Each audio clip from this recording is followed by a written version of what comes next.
July 30th, the airports in Moscow and St. Petersburg are under attack from Ukrainian ballistic missiles. Holy shit, it's coming! Another one.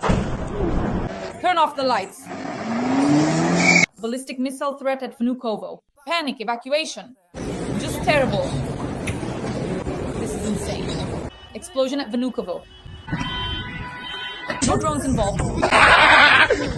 In just 2 days, more than 2,000 flights have been cancelled or delayed in Russia. Losses amount to $250 million. Drones are striking Moscow, Petersburg, and Novorossiysk. We spent the whole week in the basement. Every morning, every night, they just wake us up and throw us into the basement. Well, there it is, the red one. Oh, damn. Hands covered in blood. That element over there isn't burning. There must be a lot of them. They're all over there. Explosions, panic, hundreds of thousands of people unable to fly out. For 4 days, drones have been flying toward Moscow, turning life in the Kremlin and Moscow into hell. Breaking news, friends. Ukraine has been attacking St. Petersburg, Moscow, and the regions with drones around the clock. There it goes, flying already.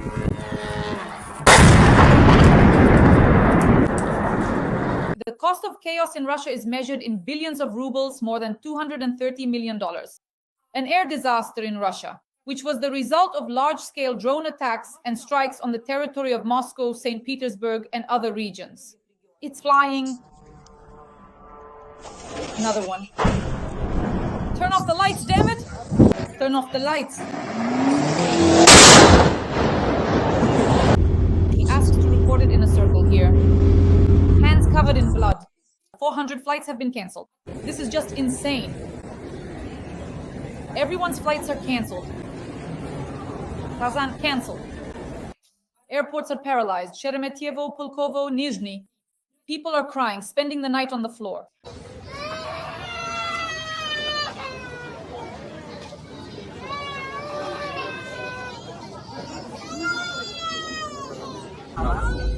Strikes on aviation.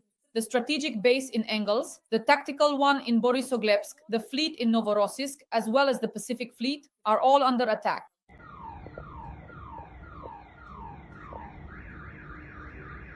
The Kerch Bridge is being attacked by 15 missiles.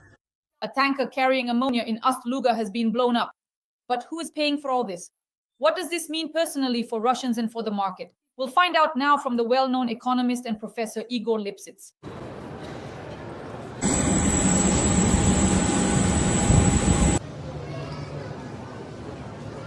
The damage from the carpet plant is estimated at more than 20 billion rubles. That's 236 million according to estimates. How do you assess the economic damage, and what does this mean for Russia? Well, look, Russia is actually quite a complicated country in terms of transportation. It's long, in geography, there's the concept of round countries where it's generally not very far to get from the center to any point. There are long countries, and Russia is one of them. For it, the transportation system is extremely important.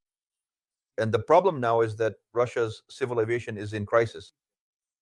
Passenger transportation isn't coping very well either. There was already this situation after the last 24 hours in the airports. So people rushed to the railway, trying at least to get to St. Petersburg by train. Tickets were instantly sold out, and they're trying to urgently add extra carriages. You don't know how this will end, but overall, the transportation connectivity is kind of falling apart. And these losses for Russia's civil aviation, that's already quite an unpleasant issue. Russian civil aviation is generally an area that, to put it mildly, isn't very profitable. It's more often unprofitable. The point is that Russian aviation was set up in such a way that it made money mainly through various international connections. First of all, Aeroflot had a good income.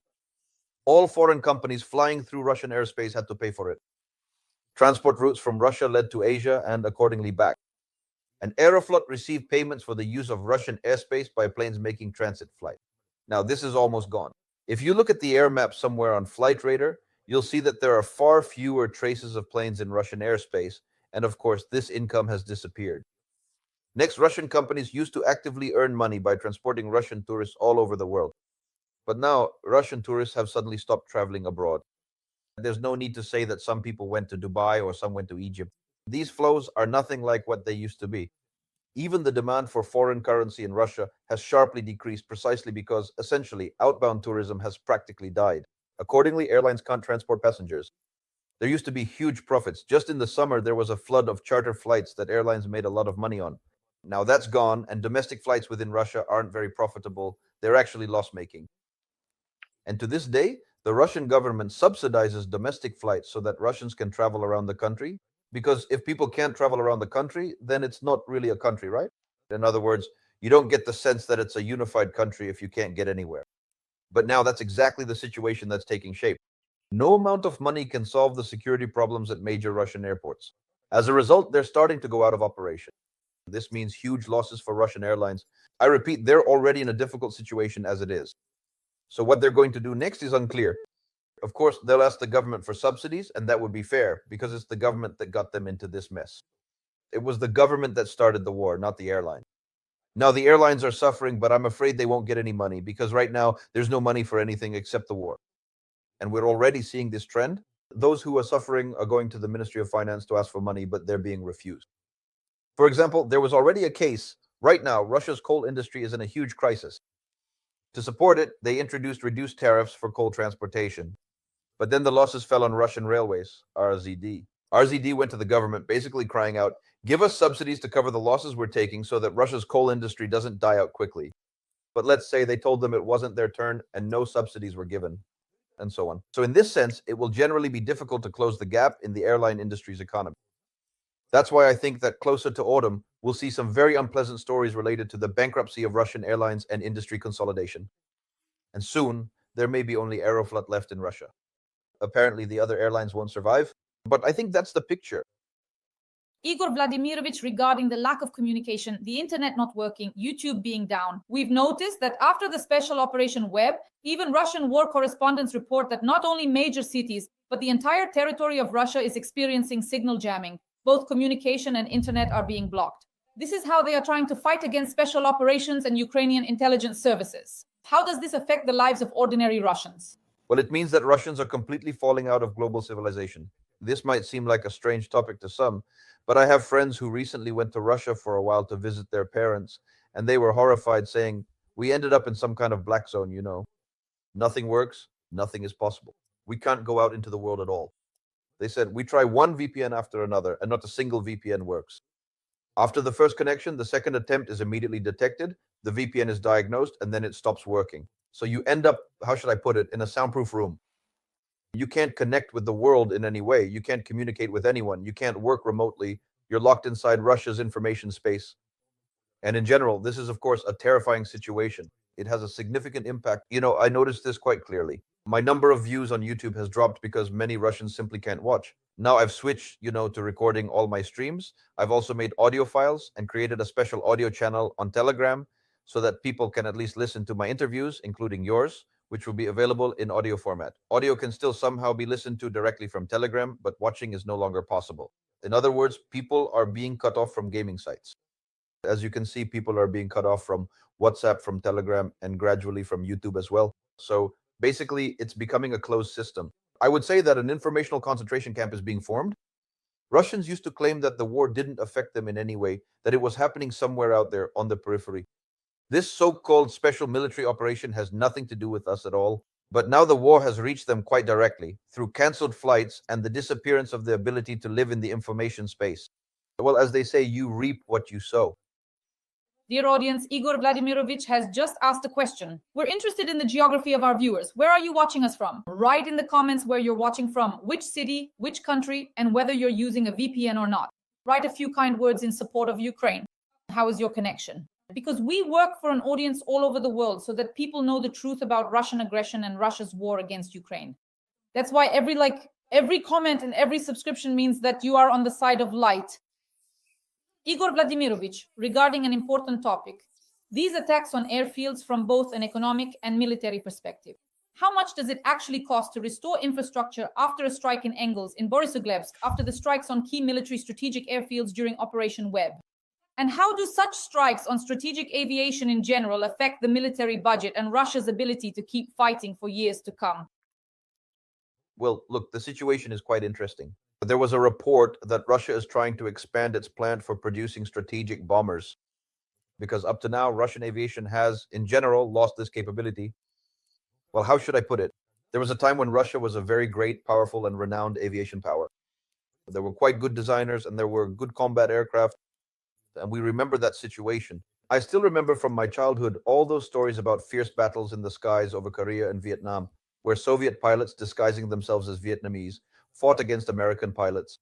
Back then, it was quite an even war, quite significant. And back then, it seemed that, yeah, Russian aviation would always be a very powerful industry. But then the collapse continued somewhere in the 1990s, and in general, the Russian aviation industry has not recovered from that collapse. And now it has found itself in a kind of trouble because, as they say, they're just squeezing out the last flight hours from old aircraft. It's difficult to build new planes, including military aircraft. It's hard to produce them because there just aren't the capabilities. Well, how should I put it? A great deal has been lost. This isn't a very fast or obvious process for people, the process of degradation. When you mention it, people are surprised. What degradation are you talking about? But people are still making things. And when the older generation starts to leave, it's important for the next generation of engineers, designers, technologists, and skilled workers to come in and take over the production capabilities. Only then does the industry survive. But in Russia, this is a complete disaster because there are neither engineering nor skilled labor personnel. And this isn't something I'm just making up. Look, Kemezov, the head of Rostec, stated this quite clearly just recently. He said that basically there is a huge shortage of personnel for the military industry in Russia. And what will come of this, we don't know. So far, all this talk about reproducing and once again building strategic bombers and so on is a complicated story because the industry needs to be capable of doing this. But there is no such sense because we see a simple picture. For example, nothing is working out in civil aviation. Russia cannot launch new airplanes, and it is in urgent, vital need of new aircraft. They are starting some projects like the MS-21. They are trying to make a new two-plane and some regional aircraft like the Baikal. Nothing is working out. So much has been destroyed, so much has been lost that it is extremely difficult to restore. And even the combat aircraft that Russia had, like the Su series, are already starting to fall behind, simply because the electronics are outdated and they don't have their own electronics. That's why, of course, the losses are practically irrecoverable because Russia's industrial capabilities now simply do not allow for such easy restoration. They can produce the simplest types of weapons like ammunition, and they've learned to make some basic drones, but when it comes to something very complex, it seems they can no longer really restore it. And at this point, even money won't help. You see, it's not about lacking the money to restore, say, the fleet of strategic bombers. You can provide the money, but it's just not possible to actually make them anymore. Igor Vladimirovich, regarding the fleet and the tankers. So, we understand that there have been strikes on bases in Novorossiysk, in the Far East, and in St. Petersburg as well. There was also an incident with a tanker there. Is the economic scale of losses at the naval bases in Novorossiysk and the Far East an apocalypse for raw material exports and logistics chains? Overall, the situation with maritime exports is becoming very complicated. I can't say it's a catastrophe yet, but the situation is getting bad. A few problems have started to emerge. The first problem is that European countries have finally decided to start inspecting Russian ships. In fact, this has been discussed since around February or March of last year. At that time, I also wrote about this, that in general, there was a certain directive from the European Union, or maybe not a directive, that's a strong word, but a recommendation from the EU to Denmark to impose strict control over the passage of tankers carrying Russian oil through the Danish Straits. Well, at the time, the Danes were quite perplexed and stunned and showed no readiness to act. They said that it would be very difficult for them to do this. In reality, though, it is quite possible to make it harder for these ships to pass if there is the will to do so. As you can see, this scenario is now starting to play out. NATO ships are now planning to inspect these vessels, the ships transporting Russian oil, to check whether they meet the requirements for this kind of navigation in the Baltic, including insurance and so on. So if the ships do not have the proper insurance, they will automatically be placed on a blacklist. So even without any special decisions from NATO, the EU, or the US, these ships will fall under sanctions and face serious problems. That's why there's now a threat that a large portion of the shadow fleet Russia has created will simply become inoperable. We've already heard the numbers. Of course, it's difficult to verify all of this because you see, we're talking about things that aren't very obvious and are quite secretive. There are only some indirect estimates, and that's what I'm relying on. Up to 400 ships are already on this blacklist, and they are already being refused service. And accordingly, these vessels are basically docked, laid up, anchored, or moored, however you want to put it, but they're not sailing, right? So if this list continues to grow, Russia is going to have major problems. And if they also manage to push through the idea of lowering the price cap to 45, which is part of the 18th package, then there will be even greater difficulties. Russian maritime exports will fall even further. Combined with the low price of oil, this is a major blow to Russia's financial situation, to the Russian budget, and to spending on everyday life in Russia. This, of course, is already a path leading to an extremely serious crisis situation in the Russian economy. Igor Vladimirovich, you brought up a very important topic. Yes, the shadow fleet, the 18th sanctions package, and the position of the United States. So at the G7 summit in Canada, they failed to lower the price per barrel because America is categorically against it. I don't know why Trump's position is like that. Maybe you could comment on that as well. Furthermore, we see that the European Union is unable to lower the price cap to $45, and for now, there is no talk at all of $30 per barrel. And then there's the shadow fleet, which Europe still isn't tackling. The German Chancellor Merkel came out and said that Germany will strengthen control over the shadow fleet in the Baltic Sea.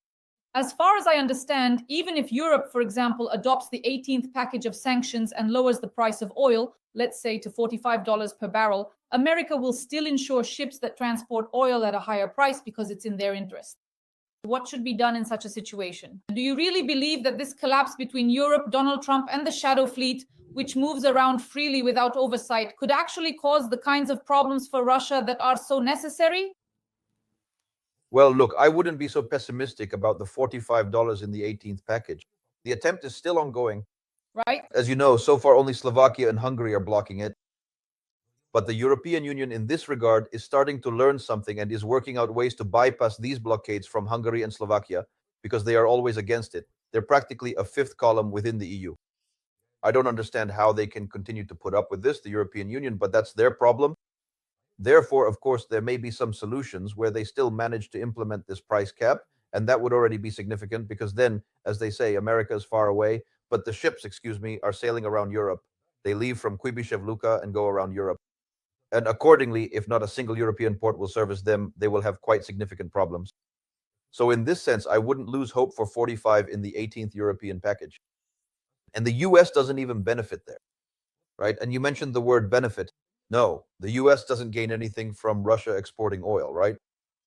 But there are some idiotic concepts from Trump, like not quarreling with Putin, so that at some point he'll come to his senses and eventually agree to end the war. That's a rather strange concept. But Trump had these dreams of resolving this conflict quickly and getting a Nobel Prize for it, which is why he just can't bring himself to let go completely. He's even starting to grumble that Putin isn't living up to his expectations, but nevertheless, he still doesn't want to impose sanctions against Russia, hoping that Putin will eventually come to his senses and, for his own benefit, retreat. Of course, that's an illusion. It's not going to happen. But unfortunately, what you're saying means a very simple thing. By the way, this has already been voiced by the leadership of the European Union. They said that we have to understand that the West, as we used to know it, no longer exists. In other words, this unified bloc of countries ready to somehow contain Russia's aggression no longer exists. There is the European Union as a separate entity, and then there is Europe as a whole, as a collection of states, whether or not they are part of the EU. And the United States exists as a separate entity. This is the reality we are living in now. Igor Vladimirovich, still, let's model the situation. If the European Union does decide to vote for the 18th package of sanctions, how likely is it that this will actually be implemented in practice? Taking into account the shadow fleet and the position of the US, you are absolutely right in saying that from an economic standpoint, America's position is unclear. I also talk to economists, and they say that Trump's logic is incomprehensible. This is purely a political decision. Of course, well, look, you have to understand that the price cap is still 60. Russian oil, well, for now, you see, all the numbers I'm talking about are very indirect. But we live in a country that has classified all statistics, so it's very difficult. But still, apparently, Russian exports are currently going at a price of about 52 to 53, which is below the cap. And that means Greek ships are transporting the oil. Greek ship owners are making money. They are always carefully trying to help out and earn for themselves. They have made money off Russia more than once. At first, in 2022, they were transporting oil extremely actively, and before the price cap was introduced, they made huge profits. Then they sold their old tankers to Russia. And as I understand it, this entire so-called shadow fleet consists of former Greek tankers, but only those that were due to be decommissioned. So look, what's the essence here? That Russia's shadow fleet is made up of old tubs. That's what they're called, right? Because you see, an oil tanker is supposed to be operated for 12 to 15 years. After that, it starts to become quite dangerous, it rusts, and all sorts of other problems begin to happen to it. And usually they're sent off for scrap metal. But the Greeks managed to sell their old junk to Russia for quite a lot of money, for billions. And now these shadow ships, the Russian fleet, are tankers that are 25 to 30 years old. They're dangerous, they're environmentally hazardous, which is why Europe is starting to get nervous, even though Europe is generally rather slow and indecisive. But everyone understands that if there are any major spills, then all of Europe and the countries surrounding the Baltic will be in serious trouble. That's why at least they're making some moves. We'll see what comes of it, because Russia has also started sending warships to escort these tankers. This is, of course, a very interesting situation because the ships aren't sailing under the Russian flag. It's one thing if I'm escorting a vessel that's sailing under the Russian flag. But if it's some Liberian ship and for some reason I'm protecting it, then an interesting question arises. Why are you guarding a Liberian ship? What reason do you have for escorting it? So, of course, there could be some very unpleasant naval conflicts here. Let's see how this turns out. But the very fact that NATO ships have started going out and inspecting these oil tankers is, of course, an interesting development and overall proper management.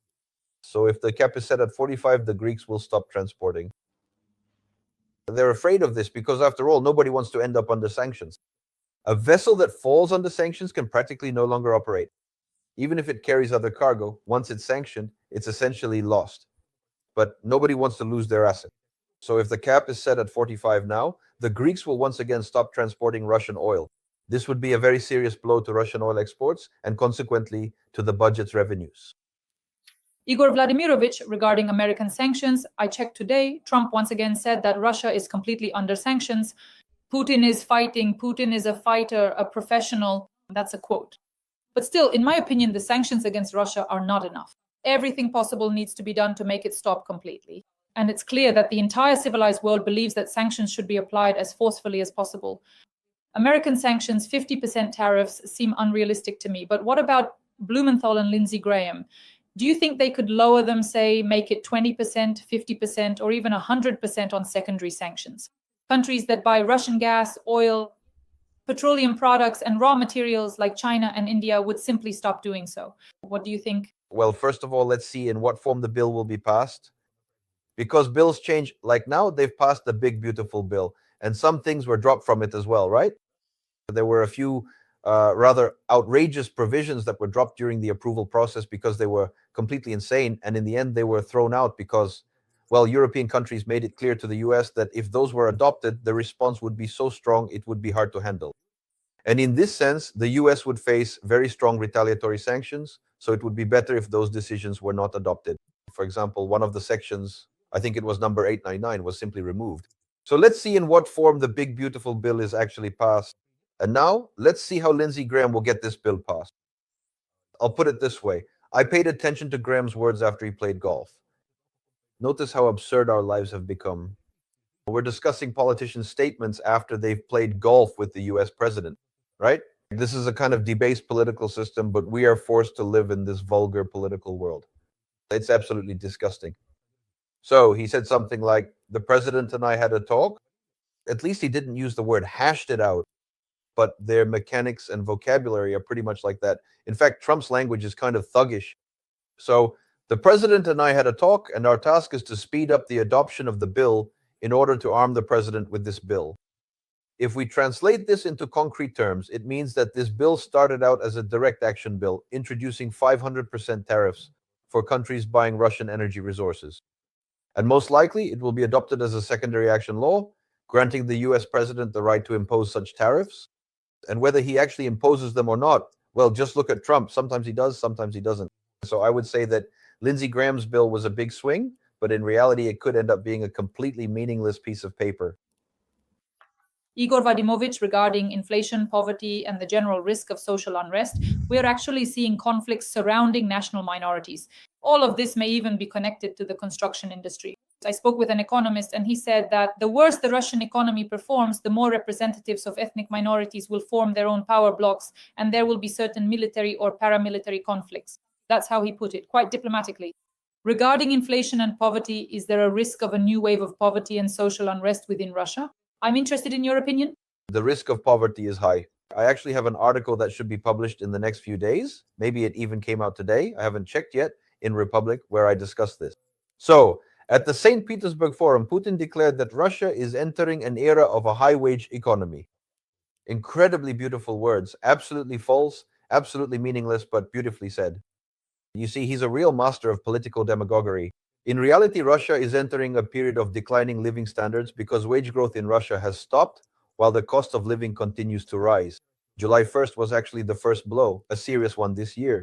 Well, maybe not the very first, but definitely the first really serious one. Apparently, there will be several more to come. But the first and most serious one is the increase in utility tariffs.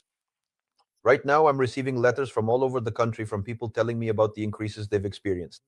I think the record was in the Omsk region, 40%. Today, someone sent me information about another place where utility tariffs went up by 29%. This is, of course, a very serious blow because, well, not everyone has seen their salaries grow in recent years. Many public sector workers receive such meager compensation for inflation that they've been getting poorer for a long time now and no longer understand how they're going to survive. That's why, of course, Russia is now entering a period of impoverishment, and many people who used to be middle class are becoming poor. They write letters to me as well saying that they used to feel like they were solidly middle class.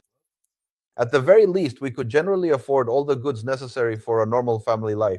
Once a year, we would go abroad on vacation to a resort and everything was great. And now we can't even go to regular supermarkets anymore and have to shop at the cheapest, most bare-bones stores like Svetofor or Pobeda, where the prices are rock bottom, but the quality of the products is completely questionable. You never know if you'll survive or not. Well, that's basically the picture. In other words, we suddenly became poor. We stopped being middle class. We became poor. Well, this is a situation that's only going to get worse because most likely in the fall there will be even bigger budget cuts and people will start to suffer from that. Maybe by autumn, a trend that's already started will become even more pronounced. That's delays in wage payments. A very unpleasant topic for Russians. But that happy story for the country, so to speak, is already over, and now the unhappy one has begun, as Herman Gref has already stated. He said that they are receiving quite a lot of requests from individuals who took out loans at Sberbank asking for a deferral on their loan repayment. And in a quarter of those cases, it's simply because their wages aren't being paid. We would pay off the loan, but we haven't been paid our salary, so there's nothing to pay with. So, as you can see, this trend has already taken shape at the Sberbank level. Non-payments are on the rise. Now they've raised utility rates, and meanwhile, Russians already owe 1 trillion rubles in unpaid utility bills. And now it's quite difficult to pay this off because, generally speaking, people no longer have those kinds of earnings. And as you know, the penalties keep accumulating as well. So the penalties are calculated according to central bank rates. There are a lot of different approaches to this. So in this sense, people are buried in debt, and electricity will be cut off, gas will be cut off, and Russian cities will start turning into, how should I put it? Well, into rather uncivilized places to live. This will lead to people trying to find ways to cope. When I said a year and a half ago that people should start thinking about getting wood stoves for their homes, everyone had a good laugh at my words. They said, "What is this professor talking about? Wood stoves in apartment buildings? How are you supposed to haul firewood up to the top floor?" But now, of course, this is becoming very relevant.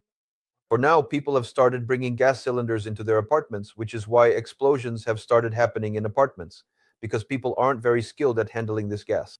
They've set up gas stoves, brought in cylinders, and apparently are trying to cope somehow. Maybe the gas was shut off, so they're trying to save money to survive somehow.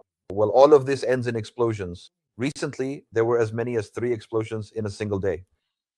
Household gas exploded, the cylinders blew up. How did a gas cylinder end up in a multi-apartment building? The building is already supplied with gas. So where did the cylinders come from? It means they're replacing it. This is the situation that's going to keep happening. And Russian cities will start turning into, well, how should I put it? Into ghettos for the poor. But will these events, will they generate any kind of social discontent? Probably. But it will be very localized. It will be some kind of outrage against the mayor, at most against the governors. It won't escalate into any serious social unrest. Well, maybe at most it will gradually lead to road blockade. Well, that's when other kinds of events will start to happen. So keep an eye out for when people in Russia start blocking railways and federal highways. That's when it will become clear that Russia is slowly starting to boil over. For now, we don't see that happening. Igor Vadimovich, the final topic I'd like to discuss with you today. We can see that partly due to Trump's policies, Putin has started to use drone and missile terror. Our military, the military command says that in the future, it could be 1,000 drones per day, and this will happen regularly, several times a week, maybe even more often.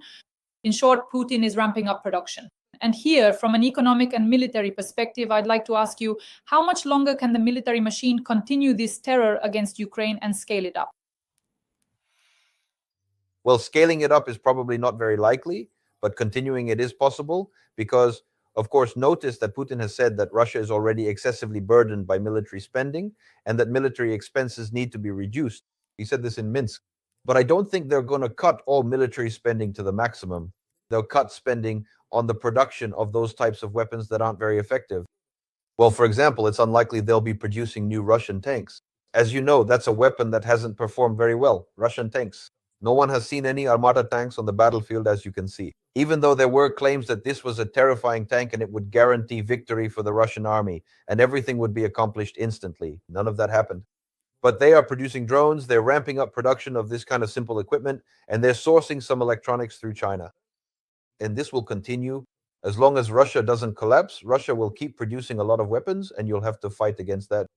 In this sense, even very poor regions are capable of producing weapons. Look at Israel and the Palestinians, right? The Palestinians have essentially destroyed their own economy.